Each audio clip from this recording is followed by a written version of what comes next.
बच्चों, आप सभी लोगों का स्वागत है आज की क्लास में। यह हमारी अंग्रेजी की क्लास नंबर 16वीं है और नाउन का पार्ट नंबर 7। मतलब नाउन पर अब तक हमने 6 वीडियो बना चुके हैं, जिसमें हमने नाउन के विभिन्न प्रकारों के बारे में बात की, टाइप्स ऑफ नाउन के बारे में स्टडी किया और साथ ही साथ उनके एग्जाम्पल्स और उनके डेफिनेशंस को सीखा। आज जो हमारा चैप्टर है वो जुड़ा हुआ है पजेसिव नाउन से। पॉजेसिव नाउन क्या होता है, इसके बारे में आज हम समझने का प्रयास करेंगे। जैसा कि हम शुरू में हर बार करते आए हैं, आज वहीं से हम शुरुआत करेंगे, कुछ एग्जाम्पल्स लेंगे और उन एग्जाम्पल्स को समझते हुए हम डेफिनेशन की तरफ पहुंचेंगे और डेफिनेशन के बाद हम अगला चरण कुछ होमवर्क के साथ समाप्त करेंगे। आइए शुरू करते हैं। सबसे पहले कुछ एग्जाम्पल्स, कुछ सेंटेंसेस जहाँ पर लिखे हुए हैं, इनको आप लोग समझने का प्रयास करिएगा, ध्यान से देखिएगा। पहला हमारा सेंटेंस है, This is the table of the teacher. This is the table of the teacher. यह शिक्षक की मेज है, हिंदी में इसे कहा जाएगा। और यदि इसे आप लोग पजेसिव में लिखेंगे तो कहा जाएगा This is the teacher's table. This is the teachers। यहाँ एपोस्ट्रोफी लगा कर ये लिखा हुआ है, ये जो बिंदु बना हुआ होता है ऐसे करके, इसे एपोस्ट्रोफी बोलते हैं। क्या बोलते हैं? एपोस्ट्रोफी। आइए अगला सेंटेंस हम पढ़ते हैं, the spectacles belong to the teacher. इसको हम दूसरे शब्दों में, दूसरे सेंटेंस में इस प्रकार से भी लिख सकते हैं, these are the teacher's spectacles. Next हमारा सेंटेंस है, this desk is of Avantika. एक किसकी डेस्क है? अवंतिका की। जिसको दूसरे सेंटेंस में हम कह सकते हैं, this is Avantika's desk. This is Avantika's desk. हमने एपोस्ट्रोफी का यहाँ पर क्या लगा दिया?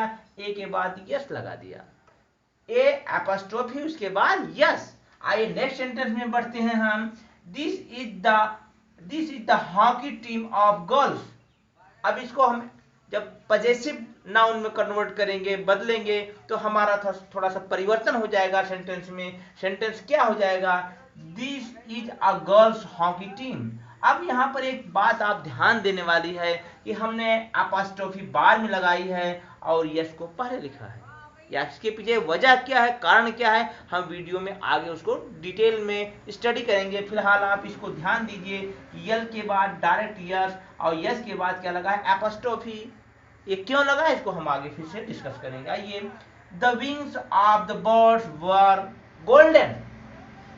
इसका सेंटेंस हम दूसरे फॉर्म में जब कन्वर्ट करेंगे, क्या कहा जाएगा? The birds wings were golden. या हमने यहां पर भी इसी प्रकार से डी के बाद डायरेक्ट यस के बाद एपोस्ट्रोफी लगाया है। डी के बाद यस और यस के बाद एपोस्ट्रोफी। तो एपोस्ट्रोफी एक बार यस से पहले है कुछ सेंटेंस में और कुछ सेंटेंस में यस के बाद है। आइए डेफिनेशन के बाद इन बातों को समझने का प्रयास करते हैं कि आखिर वजह क्या है। एक बार यस आगे जा रहा है, एक बार एपोस्ट्रोफी आगे आती है और एक बार एपोस्ट्रोफी यस के पीछे चली जाती है, आगे चली जाती है। आइए आगे समझते हैं। ये कुछ सेंटेंसेस लिखे हुए हैं हमारे पजेसिव नाउन के, जिसमें सिंगुलर नाउन से जुड़े हुए हैं। अब इसकी डेफिनेशन क्या है समझिएगा। जब सिंगुलर नाउन में हम पजेशन का प्रयोग करते हैं, पजेसिव नाउन का प्रयोग करते हैं, तो डेफिनेशन क्या होती है? इसी In these sentences we have used on an apostrophe। ये apostrophe का आपका निशान यहाँ ब्रैकेट के अंदर बना हुआ है, with nouns followed by yes। कहने का मतलब है, in these sentences we have used an apostrophe with nouns followed by yes to show that they particularly belong to that person।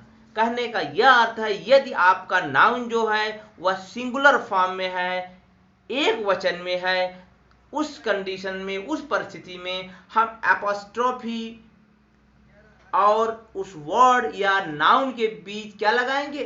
Apostrophe लगाएंगे और उसके बाद यस लगाएंगे। कहने का मतलब, इस सेंटेंस पर आप आ जाइए, देखिए, these are the teacher's spectacles. Teacher's, यहाँ पर यह टीचर क्या सिंगुलर, किसी एक टीचर की बात हो रही है, किसी एक शिक्षक की बात हो रही है। अब यहाँ पर आप क्या करेंगे कि पहले एपोस्ट्रोफी लगाएंगे, उसके बाद यस लगाएंगे। पहले एपोस्ट्रोफी, उसके बाद S. In case of singular noun, किस केस में, जब सिंगुलर नाउन है, but when in sentence noun is plural, यदि सेंटेंस में नाउन क्या है, प्लूरल में है, उस कंडीशंस में आप कैसे प्रयोग करेंगे पजेसिव नाउन का, उसको आइए सीखते हैं। देखिए, in plural nouns ending with S, plural noun का जो अंतिम लेटर्स होता है यदि वह यस के साथ समाप्त होता है, we use apostrophe after S to show position.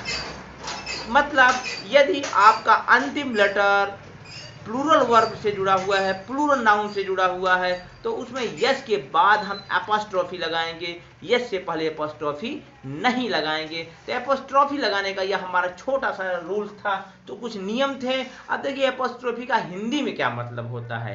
Apostrophe लगाने के बाद किसी वस्तु पर आपका अधिकार जम जाता है। जैसे कहा मोहन का घर, हमने क्या लिखा, मोहन का घर। अब इसको हम अगर इंग्लिश में लिखेंगे तो क्या लिखेंगे,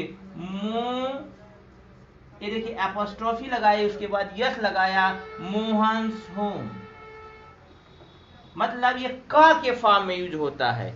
हिंदी में जो का प्रयोग होता है उसमें हम यहाँ पर एपोस्ट्रोफी के बाद यस का प्रयोग करते हैं यदि नाउन क्या है, सिंगुलर फॉर्म में है।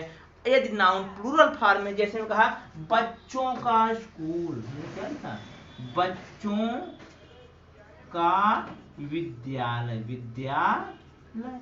अब इस कंडीशन में आप क्या लिखेंगे, बॉयज। देखिए आप बॉयज मतलब यहाँ ऐसे नहीं लिखेंगे, हमने बताया था नियम में, इस तरह नहीं होगा।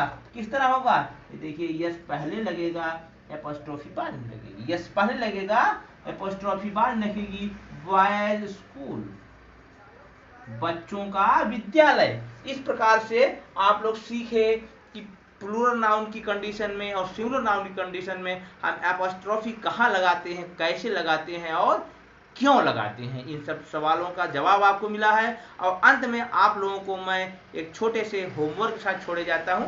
उस होमवर्क को आप लोग नोट कर लीजिए और उसको अपने एफर्ट से, अपने समझ से साथ लगाइए। फिर हम कल मिलते हैं। अभी आपको होमवर्क साथ छोड़े जाते हैं।